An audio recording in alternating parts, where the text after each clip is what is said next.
اسلام کا تابندہ ستارہ امیر معاویہ رضی اللہ تعالیٰ عنہ کس قدر حلم اور بردباری کے مالک تھے،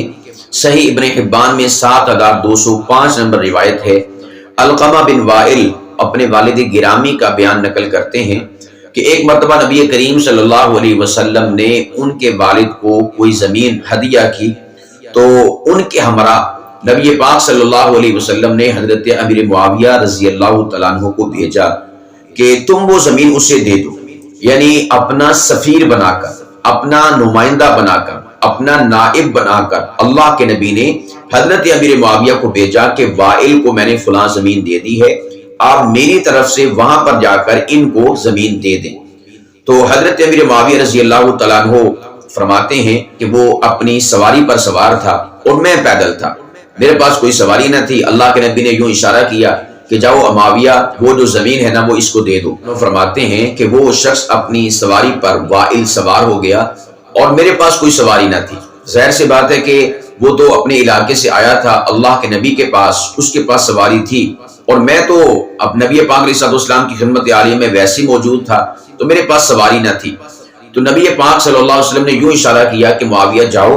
اور اس کو وہ زمین دے دو۔ تو علماء فرماتے ہیں اس حدیث پاک کی تشریح اور تفسیر کے اندر کہ امیر معاویہ رضی اللہ تعالیٰ عنہ کے جوتے وہ سامنے پڑے ہوئے تھے اور اللہ کے نبی نے اشارہ اس طرف کیا تھا کہ جاؤ اس کے ساتھ۔ تو امیر معاویہ رضی اللہ تعالیٰ عنہ اس قدر نبی پاک کی اطاعت اور فرما برداری کرنے والے تھے کہ انہوں نے اتنا بھی گوارا نہ کیا کہ میرے مصطفیٰ اشارہ ادھر کا کریں اور معاویہ ادھر چل پڑے۔ یہ ہے اطاعت مصطفیٰ کا لیول حضرت امیر معاویہ رضی اللہ تعالیٰ عنہ کا، کہ میرے مصطفیٰ نے اشارہ اس طرف کیا ہے کہ وہ جو زمین ہے اس کو دے دو، تو میرا جوتا ادھر پڑا ہوا ہے، اب میں اشارہ مصطفیٰ کی مخالفت بھلا کیسے کر سکتا ہوں؟ تو امیر معاویہ رضی اللہ تعالیٰ عنہ بغیر جوتوں کے اس طرف چل پڑے، اور پھر جب اس کے ساتھ جا رہے تھے تو فرماتے ہیں کہ میں نے ان سے کہا وائل سے کہ مجھے آپ اپنا ردیف بنا لیں، یعنی سواری کے پیچھے بٹھا لیں، میرے پاس سواری نہیں ہے اور نہ ہی جوتے ہیں۔ تو اس نے آگے سے کہا لا تکن من ارداف الملوک، کہ تو بادشاہوں کے پیچھے نہیں بیٹھ سکتا، میں بادشاہ ہوں اور تو ایک عامی بندہ ہے، میں تجھے اپنے پیچھے کیسے بٹھا لوں؟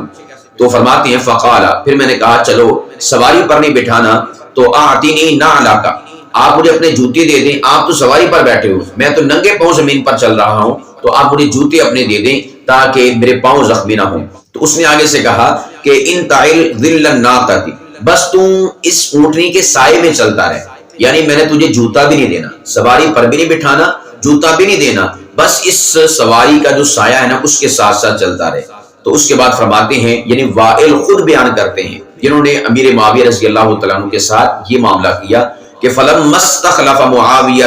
آتیتہ،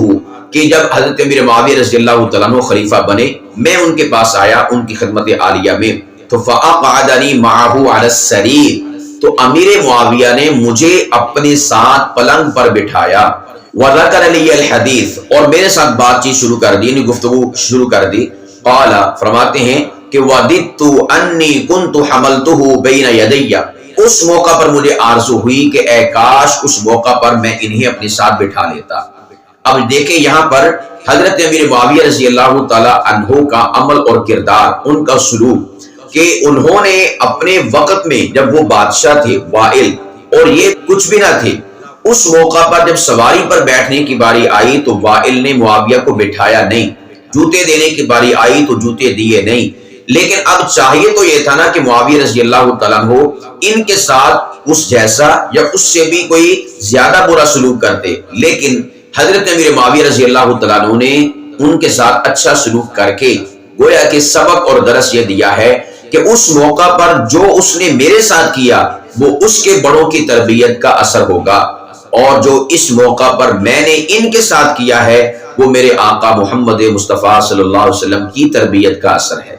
تو یہ ہے حضرت امیر معاویہ رضی اللہ تعالیٰ عنہ کا حسن سلوک ایک دشمن کے ساتھ، کہ جس نے ان کے ساتھ برا کیا، بعد میں یہ صحابی بن گئے تھے حضرت وائل رضی اللہ تعالیٰ عنہ۔ تو اس سے آپ اندازہ لگائیں کہ اگر امیر معاویہ رضی اللہ تعالیٰ عنہ اپنے ساتھ ظلم اور زیادتی کرنے والے کے ساتھ اتنا اچھا برتاؤ اور سلوک کر سکتے ہیں تو یہ اہل بیت عصام کے ساتھ برا سلوک کیوں کریں گے؟ تو یہ بات معلوم پڑتی ہے کہ یہ ساری کی ساری جو اس قسم کی حفاوات دشمنان صحابہ دشمنان اہل بیت نے بکی ہوئی ہیں کہ نعوذ باللہ امیر معاویہ کی اور اہل بیت عظام کی دشمنی تھی، یہ سب کے سب بکواسات اور حفاوات ہیں، ان کا حقیقت کے ساتھ کوئی تعلق نہیں ہے۔ دراصل بات یہ ہے نبی پاک صلی اللہ علیہ وسلم کی دعا کے مطابق کہ اے اللہ معاویہ کو حلم اور بردباری سے مالا مال فرما، تو اسلام کے تابندہ ستارے امیر معاویہ رضی اللہ تعالیٰ عنہ حلم اور بردباری کے عظیم منصب پر فائز تھے۔ اللہ سبحانہ و تعالیٰ نے امیر معاویہ رضی اللہ تعالیٰ عنہ کو دعائے نبوی کی وجہ سے حلم اور بردباری کے اعلیٰ مرتبے پر فائز فرمایا تھا کہ یہ اپنوں کے ساتھ تو اچھا سلوک کرتے ہی تھے، جیسا کہ بہار الانوار اس کی جلد عاشر کا جو ترجمہ کیا ہے، اس میں جلد عاشر جو ترجمے والی ہے اس کے صفحہ نمبر 57 اور باب نمبر 4 کی آخری جو سطور ہیں ان میں لکھا ہوا ہے کہ امیر معاویہ رضی اللہ تعالیٰ عنہ